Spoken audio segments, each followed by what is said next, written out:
St. Augustine commentary on the Gospel of John, chapter 13 following. Jesus, knowing that the Father has given all things into his hands, and therefore also the traitor himself, for if he had him not in his hands, he certainly could not use him as he wished. Accordingly, the traitor had been already betrayed to him whom he sought to betray, and he carried out his evil purpose in betraying him in such a way that good he knew not of was the issue in regard to him who was betrayed. For the Lord knew what he was doing for his friends, and patiently made use of his enemies. And thus had the Father given all things into his hands, both the evil for present use and the good for the final issue. Knowing also that he has come from God and is going to God, neither quitting God when he came from him, nor us when he returned. Knowing then these things, he rises from supper, and lays aside his garments, and took a towel, and girded himself. After that he poured water into a basin, and began to wash the disciples' feet, and to wipe them with the towel wherewith he was girded. We ought, dearly beloved, carefully to mark the meaning of the evangelist, because that, when about to speak of the preeminent humility of the Lord, it was his desire first to commend his majesty. It is in reference to this that he says, Jesus, knowing that the Father had given all things into his hands, and that he has come from God and is going to God, it is he, therefore, into whose hands the Father had given all things, who now washes, not the disciples' hands, but their feet. And it was just while knowing that he had come from God and was proceeding to God, that he discharged the office of a servant, not of God the Lord, but of man. And this also is referred to by the prefatory notice he has been pleased to make of his betrayer, who was now come as such, and was not unknown to him, that the greatness of his humility should be still further enhanced by the fact that he did not esteem it beneath his dignity to wash also the feet of one whose hands he already foresaw to be steeped in wickedness. But why should we wonder that he rose from supper and laid aside his garments, who, being in the form of God, made himself of no reputation? And why should we wonder if he girded himself with a towel, who took upon him the form of a servant, and was found in the likeness of a man? Philippians chapter 2, verse 6 and 7. Why wonder if he poured water into a basin wherewith to wash his disciples' feet, who poured his blood upon the earth to wash away the filth of their sins? Why wonder if with the towel wherewith he was girded, he wiped the feet he had washed, who with the very flesh that clothed him laid a firm pathway for the footsteps of his evangelists? In order indeed to gird himself with the towel, he laid aside the garments he wore. But when he emptied himself of his divine glory, in order to assume the form of a servant, he laid not down what he had, but assumed that which he had not before. When about to be crucified, he was indeed stripped of his garments, and when dead was wrapped in linen clothes, and all that suffering of his is our purification. When therefore about to suffer the last extremities of humiliation, he here illustrated beforehand its friendly compliances, not only to those for whom he was about to endure death, but to him also who had resolved on betraying him to death. Because so great is the beneficence of human humility, that even the divine majesty was pleased to command it by his own example. For proud man would have perished eternally had he not been found by the lowly God. For the Son of Man came to seek and to save that which was lost. Luke 19:10. And as he was lost by imitating the pride of the deceiver, let him now, when found, imitate the Redeemer's humility. Tractate 56, St. John chapter 13, verse 6 to 10. When the Lord was washing the disciples' feet, he comes to Simon Peter, and Peter said unto him, Lord, do you wash my feet? For who would not be filled with fear at having his feet washed by the Son of God? Although therefore it was a piece of the greatest audacity for the servant to contradict his Lord, the creature is God. Yet Peter preferred doing this to the suffering of his feet, to be washed by his Lord and God. Nor ought we to think that Peter was one among others who so expressed their fear and refusal, seeing that others before him had suffered it to be done to themselves with cheerfulness and equanimity.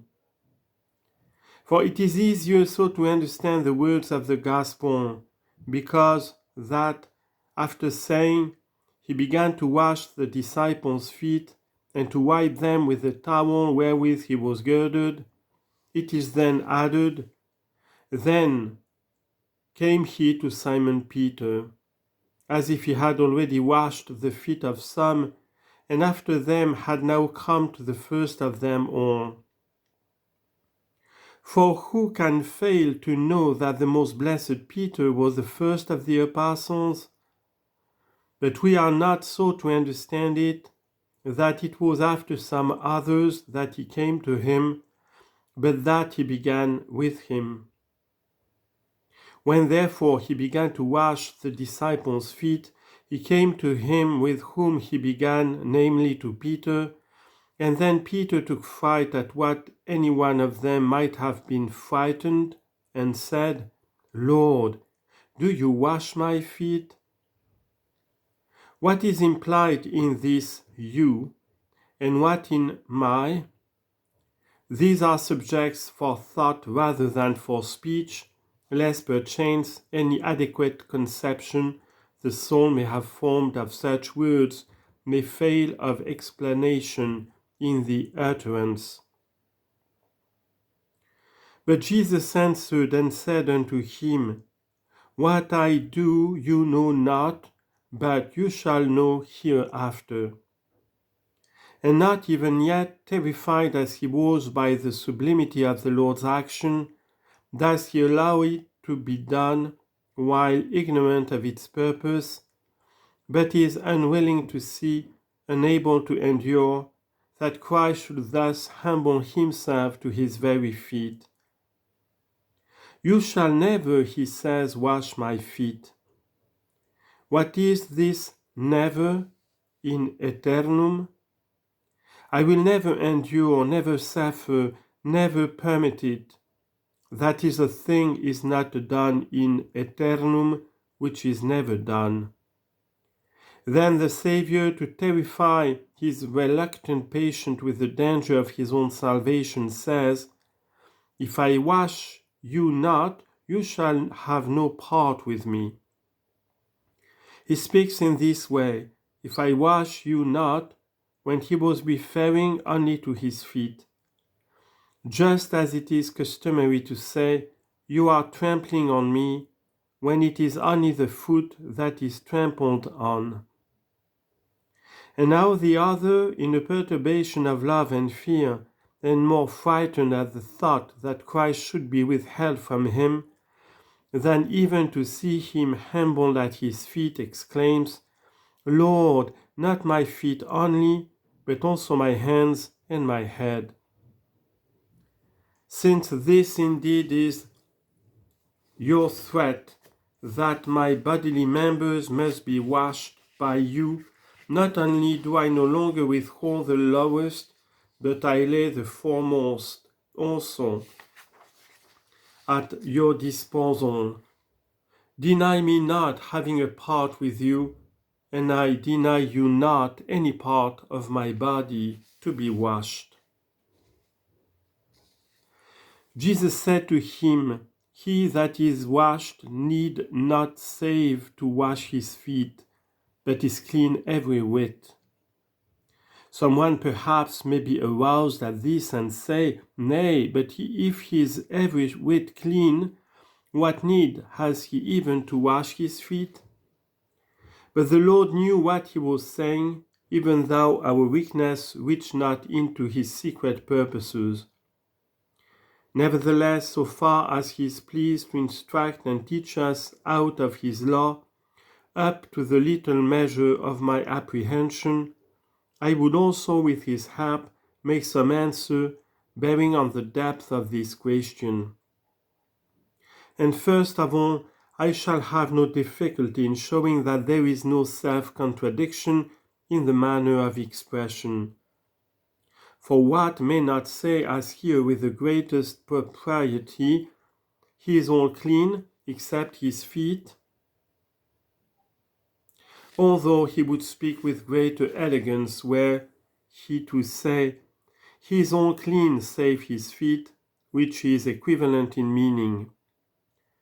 Thus then does the Lord say, he needs not save to wash his feet, but is all clean, all that is except or save his feet, which he still needs to wash.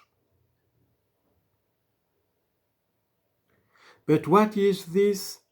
What does it mean? And what is there in it we need to examine? The Lord says, the truth declares that even he who has been washed has need still to wash his feet. What, my brethren, what think you of it? Save that in holy baptism a man has all of him washed, not all save his feet, but every whit, and yet while thereafter living in this human state, he can fail to tread on the ground with his feet. And thus our human feelings themselves, which are inseparable from our mortal life on earth, are like feet wherewith we are brought into sensible contact with human affairs, and are so in such a way that if we say we have no sin, we deceive ourselves, and the truth is not in us. 1 John 1:8. And every day, therefore, is he who intercedes for us washing our feet. Romans 8:34. And that we too have daily need to be washing our feet, that is ordering aright the path of our spiritual footsteps, we acknowledge even in the Lord's Prayer when we say, Forgive us our debts as we also forgive our debtors. Matthew 6:12. For if, as it is written, we confess our sins, then verily is he who washed his disciples' feet, faithful and just to forgive us our sins and to cleanse us from all unrighteousness. 1 John 1:9. That is even to our feet wherewith we walk on the earth. Accordingly, the church, which Christ cleanses with the washing of water in the word, is without spot and wrinkle. Ephesians 5:26-27. Not only in the case of those who are taken away immediately after the washing of regeneration from the contagious influence of this life, and treat not the earth so as to make necessary the washing of their feet, but in those also who have experienced such mercy from the Lord as to be enabled to quit this present life, even with feet that have been washed. But although the church be also clean in respect of those who tarry on earth, because they live righteously, yet have they need to be washing their feet, because they assuredly are not without sin. For this cause is it said in the Song of Songs, I have washed my feet, how shall I defile them?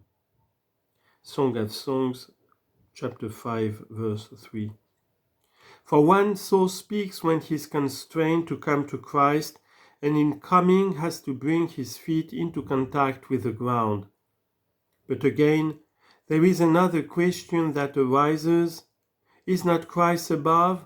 Has he not ascended into heaven, and sits he not at the Father's right hand?